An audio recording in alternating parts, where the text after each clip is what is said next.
Students, now we are going to study the introduction about Java. This is in your book chapter number 5.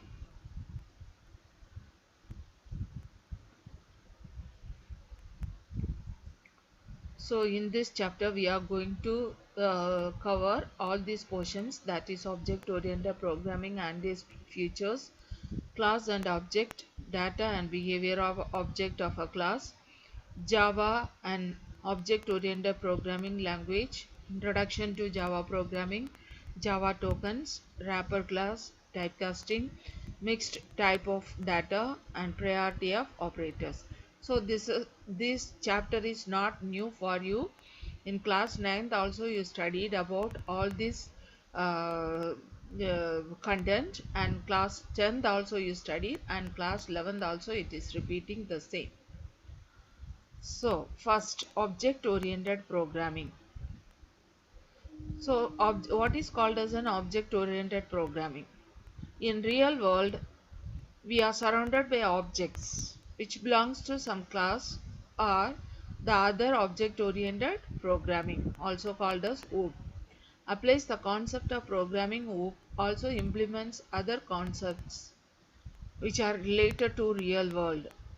Okay, so now we are going to see the features of object-oriented programming.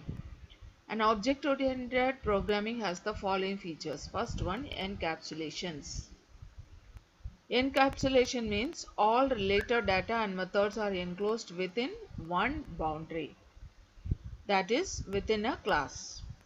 Then next, inheritance. So a derived class is able to access data or methods of its base class. So inheritance means we are taking some properties of the parents. Okay, that is, the parents is the base class and the derived class is the child class. This feature helps in code reusability. Then next one is dynamic binding. Dynamic binding means it is in the programs are written in such a way that during runtime the linking of data and methods takes place. The feature provides flexibility to the program. So this dynamic binding is giving flexibility to the program. Then next one is polymorphism. Polymorphism means many forms. Okay, that is the ability of the methods to have the same name but to behave differently under different situations. So the next feature is abstraction. Abstraction means the result of task is presented without giving the details of how the task performed. So it will take the necessary details but hiding the other details. The next one is modularity. A big program is divided into small working modules where which are connectable. Okay, this is called modularity. Now we are going to see what is class and what is called as an object. First one is class. So a class implements the concept of encapsulations. Okay, it bounds that the data and methods that are relevant to one task. Class serves as a definition to describe an entity. It is like a blueprint or the template which can be used for creating objects of same type. So for example, a house can be seen as a class which encapsulates its necessary members, data and methods. The second example is school or bank, that also can be seen as a class which encapsulates the necessary member, data and methods. Okay, now we are going to see what is called as an object. An object is an instance of a class. It is a part of a class.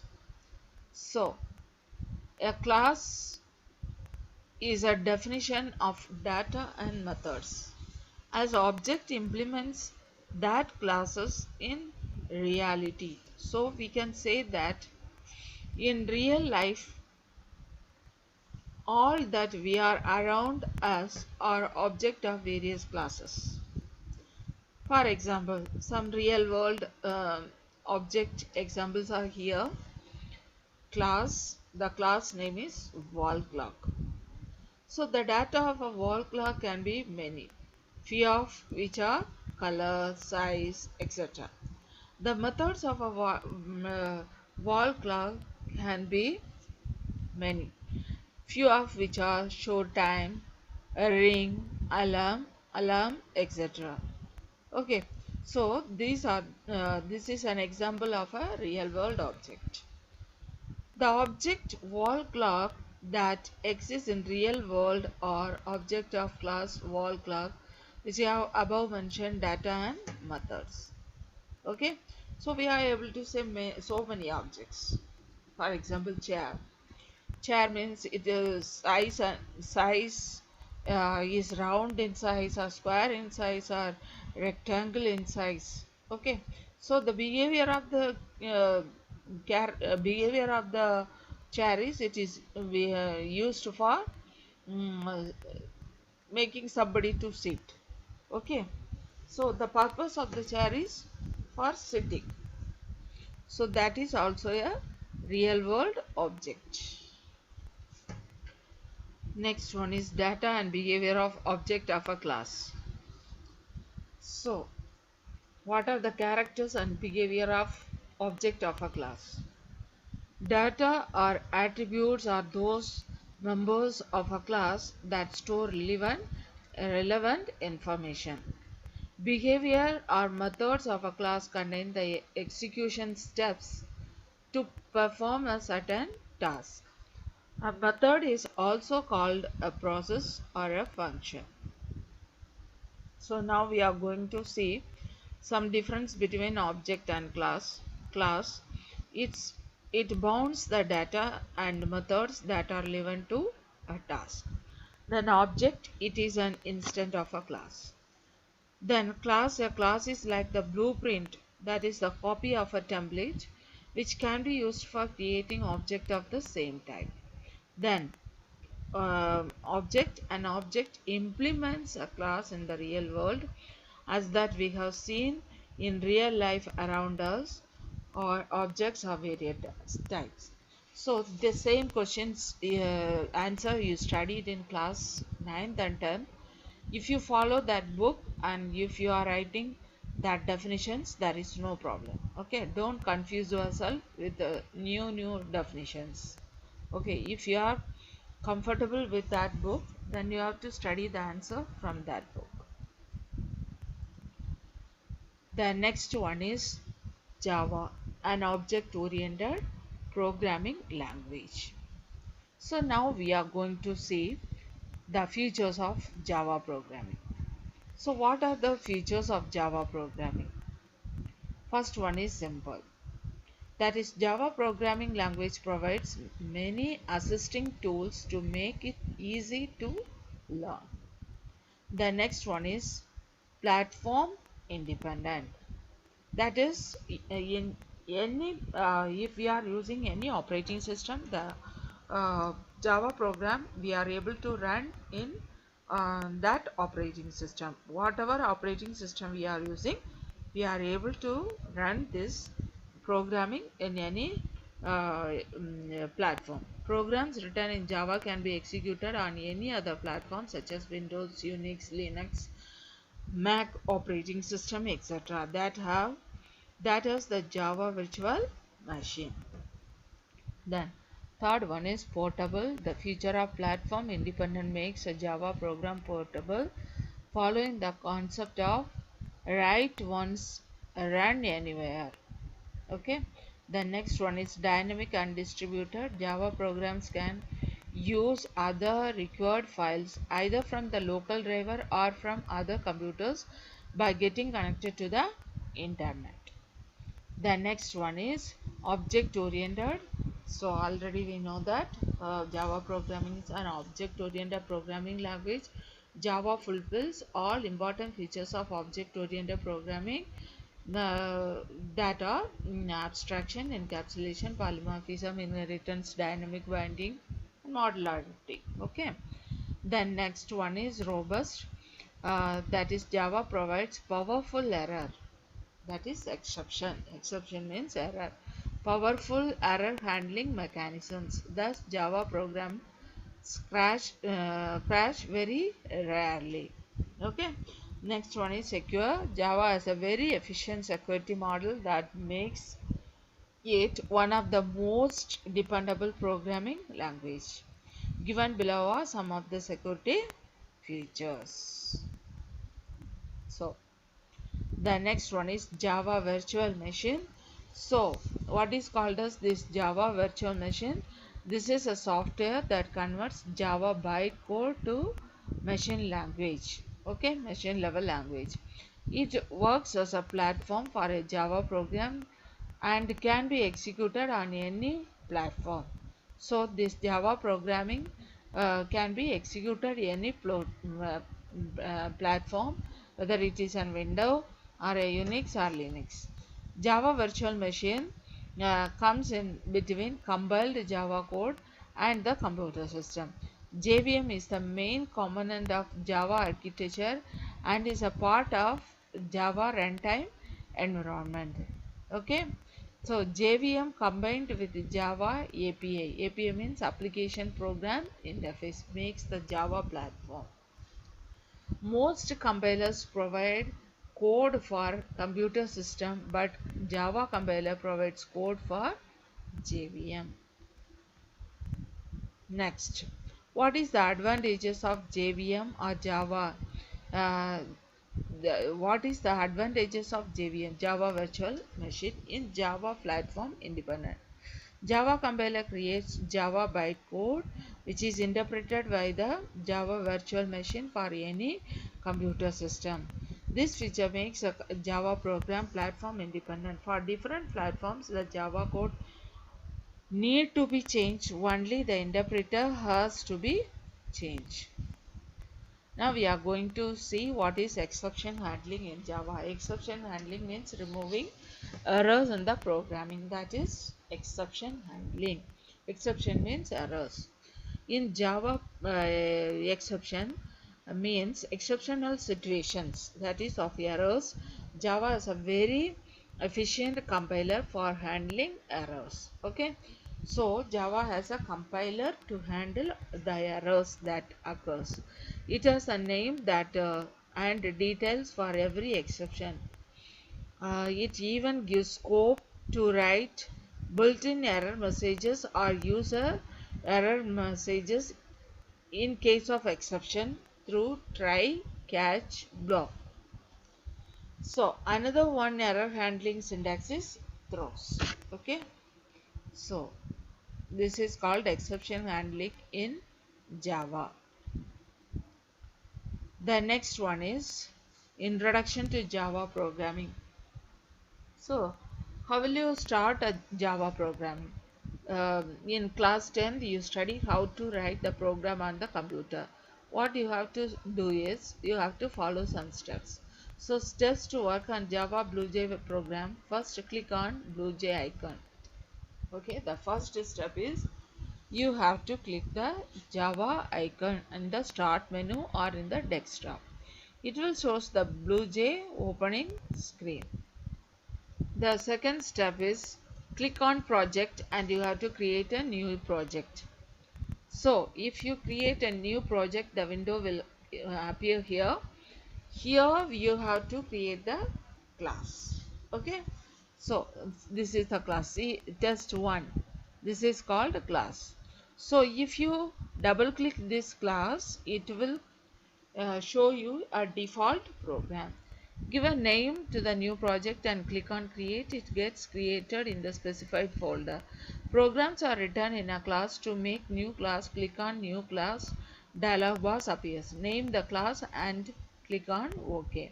The class icon appear on the project window. So the fifth point is right click on the icon in the list appears, choose open editor. You may double click on the icon, the open window. So if you double click the icon, a default program will display on your screen. Okay, so this is the default program. So what we have to do is we have to select the default program and click on that click on um, delete button, and we have to enter the new program. Okay, so an object is created in the rectangle box and the left bottom of the screen. Right click on the object to get the list of methods. So if you have written the program in the function, so right click and give all the values. If you are not using the function, or you then it directly display on the terminal window. It will ask the input values. If it is a function, it will ask the values in this window only. Okay, the next one is Java tokens. Tokens means the small individual units we are using in a program is called as a token. For example, P, public P, that is also a token. Equal is also a token.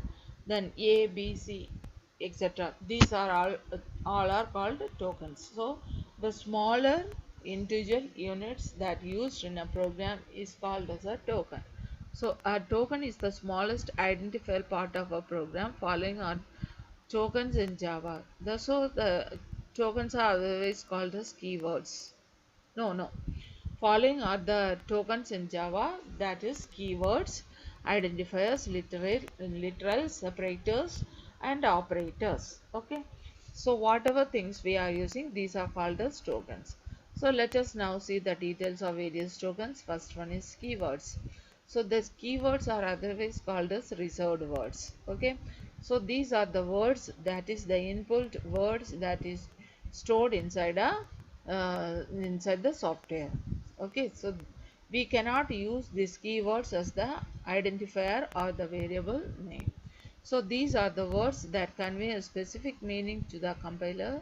These are reserved words and are used for special purposes, and thus cannot be used as normal identifiers. List of keywords that used in Java programming are abstract, boolean, break, byte, class, catch, case. So these are the table. It shows the keywords that used in the Java programming.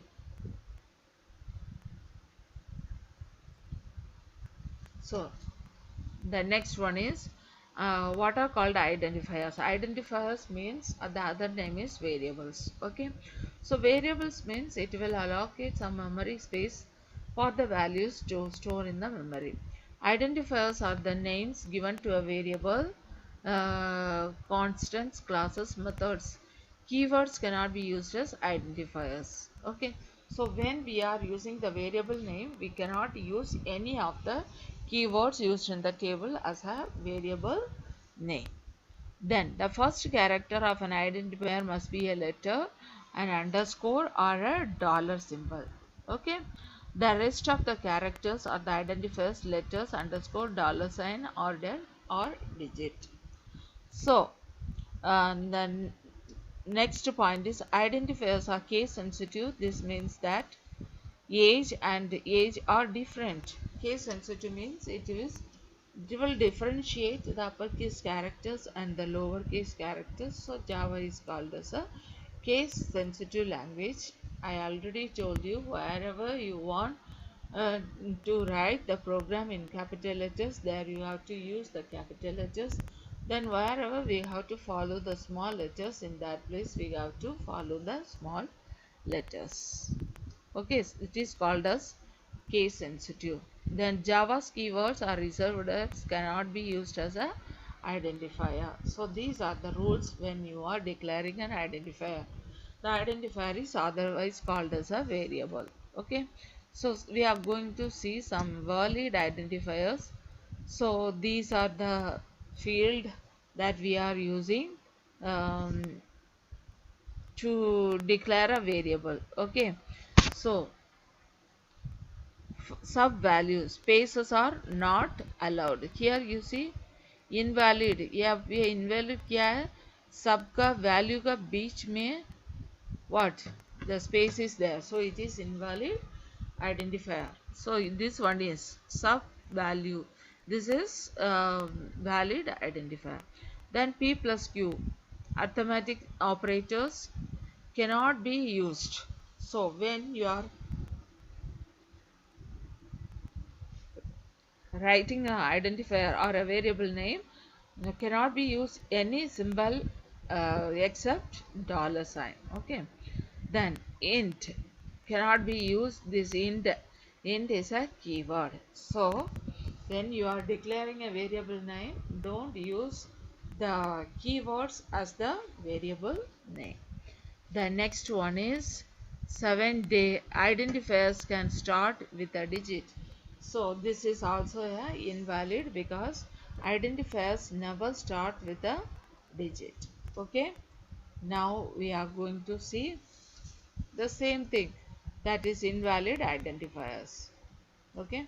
The next one is literals. Literals means constants. Constants means the value of the variable cannot be changed once it declared. The value cannot be changed till the end of the program. That is the fixed value, that is the constant. So literals are constants that have a fixed value of any type of data type. For example, 9, 37 and numerals. A is a character literal, false is a boolean literal. Okay. Next one is named constants. Named constants means these are special kind of variables which have a fixed value throughout. Its value is set at compile time, which cannot be changed at runtime. Okay. So how will you remind? To create a named constant, the keyword final is used. So if you want to create a named constant, we have to use the keyword final.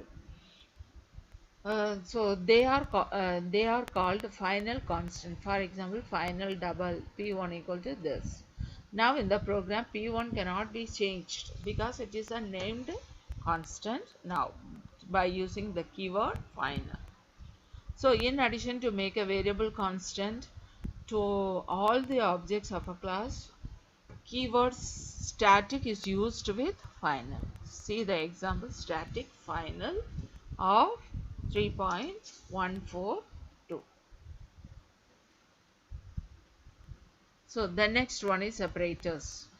So these are the following are the 9 ASCII characters are the Java separators, that is open bracket, close bracket, open curly braces, close curly braces, open square bracket, close square bracket, semicolon, comma and full stop. Semicolon is called as a statement terminator. Okay. So when you are writing a Java program, all the Java program statement will terminate with a semicolon. The next one is operators. Operators means symbols. That is you combined with operands and do some operations. So operators are special symbols that perform specific operations on one or more or three operands and then return a result. So unary operators. Unary operators means if we are using only one operand, that is called as operand means values. So if we are using only one values, so this unary operator we use. These operators are used with one variable to indicate the sign, indicates its sign. Java has two unary operators, that is plus and minus.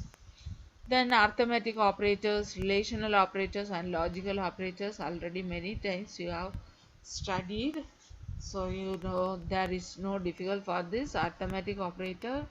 It is it assigns the value to the right side of the variable on the left side, on its left side. So it cannot have a constant on its left side, cannot have any expression on its left side. It can use a variable. Okay. Then difference between left hand side and right hand side of assignment operator. So only a variable can be present on the left side, whereas the right side there can be a constant variable or expressions. Okay. So when we are declaring a variable with value, it is always, the value is always in that of the right side.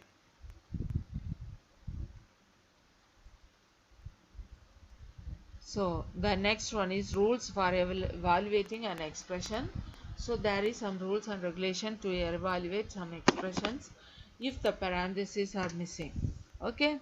So this asterisk, that is into and division, having the higher priority, uh, okay, from left to right. Then next priority is for addition and subtraction, that is the lowest priority. Okay. So some examples, worked examples are here. So you have tried to solve these examples. Okay. The next one is, we are going to see what is called as a statement. It is the smallest unit of the program that get executed. Statements in Java are terminated by a semicolon. So whenever we are writing a program, every statement will end with a semicolon. Then block means the group of statements inside the curly braces. Okay, a group of statements that has a specific aim is called as a block. They are used to divide a big task into smaller ones. It helps in understanding bigger problems. Blocks are generally enclosed within pairs of parentheses. Okay, students. Now we are going to see the commands that are used in a Java programming. So why we are using the commands in Java programming? So if we are writing the program, we know that for what purpose we are writing this program, or we have written that program. But somebody else will come and see that program. They are not able to uh, understand the program without the help of us. So if they want to know for what purpose the program is written, that time the commands lines will help them um, uh, to identify the program use. Okay. So there are commands are those part of a program that do not get executed. They are used to write notes for better understanding of a program. In Java, commands are used in three types, that is single line command, multi-line command and documentation command. So single line command means we are writing the commands in a particular in one line. Okay, that is a very brief command. So a single line command, the compiler ignores the part of the line that comes after it begins with double slash. So if we are writing anything after the slash, computer will not accept that lines. Okay, during the time of execution, the commands lines are not the command lines does not work. So the compiler ignores the parts of the line that comes after it begins with backslash.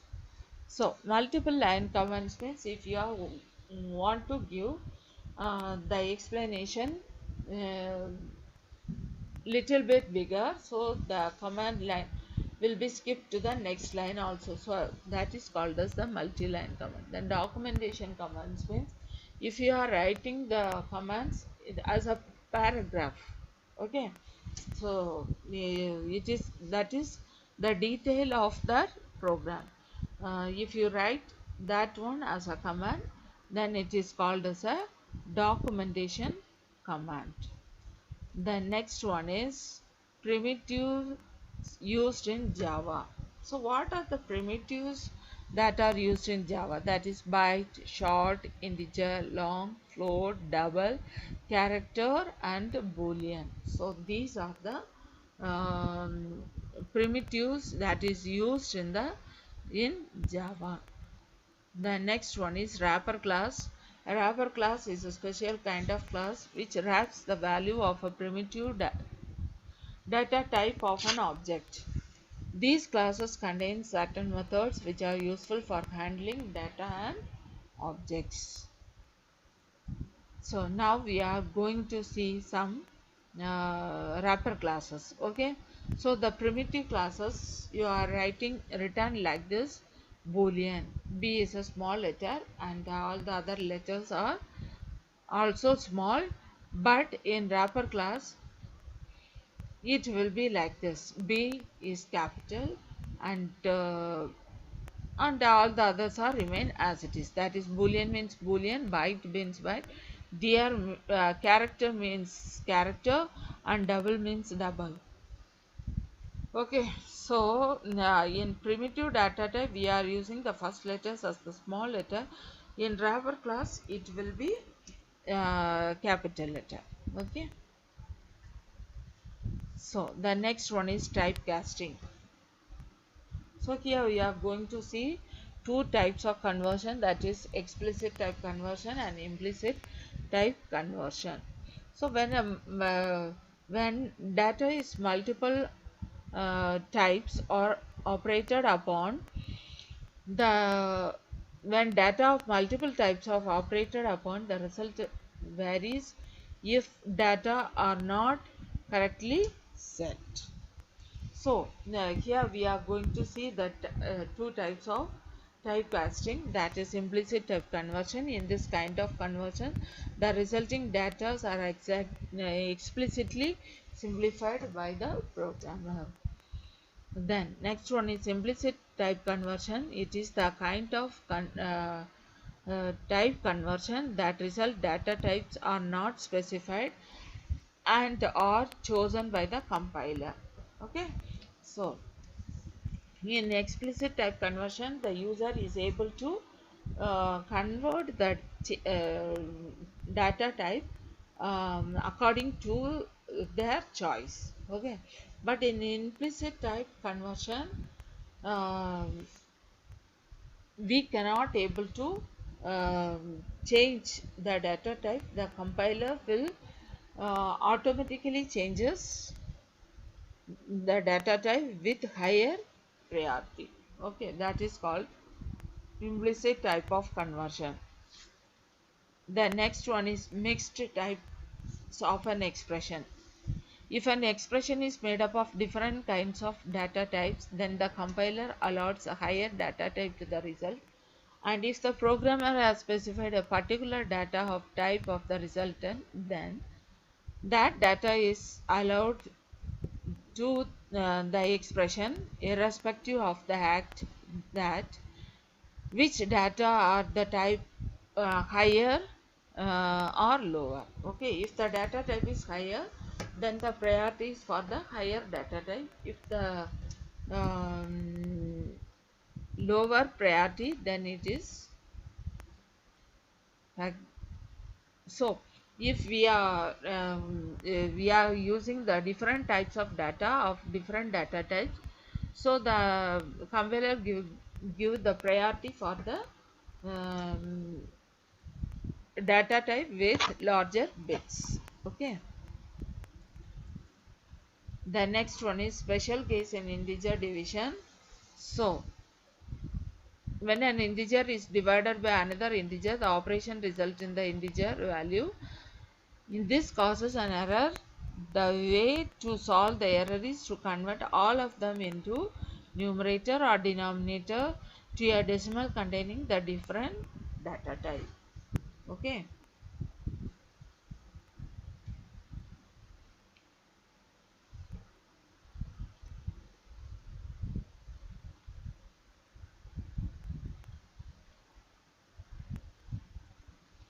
So students, these are the chapters. Then you have to complete the you have to find out the answer for the exercise question answers. So there is no need to write the same definition that we are used in the same book. So you have to use your 9th book and 10th book also. In class 12 also you have to learn about this object class. So till class 9 to 12 the same chapters and the same content will repeat. So here you have to write that terms in brief, object, inheritance, primitive, typecasting precedence, and that is the priority of the operators, and double. Then state true or false. The next one is question answers. Answer the following questions. I think there are 5 question answers are there, so you have to find out the answer and learn. So students, this is the end of this chapter.